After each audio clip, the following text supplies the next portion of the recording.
Durant les temps d'éveil du bébé, il n'est pas recommandé d'utiliser les écrans. En fait, le bébé, pour développer son langage et sa capacité à entrer en relation, il a besoin d'une attention pleine et constante sur lui.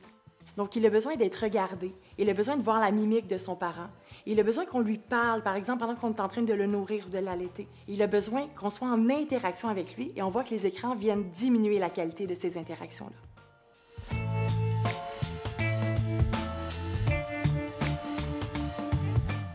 Selon les recommandations, l'exposition aux écrans chez les enfants de moins de 2 ans est déconseillée. Si on permet toutefois un peu d'écran, on va privilégier un écran qui est le plus loin que possible du bébé, donc par exemple la télévision.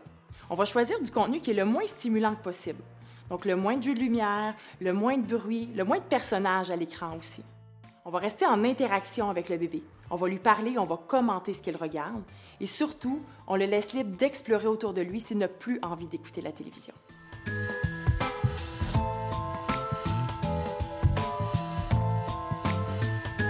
Lorsqu'un bébé est en pleurs ou en crise, il exprime un besoin auquel l'adulte doit répondre. Il est vrai que l'écran va avoir tendance à diminuer l'intensité des pleurs durant la crise, mais pas parce que ça répond à son besoin, mais plutôt parce que ça le distrait.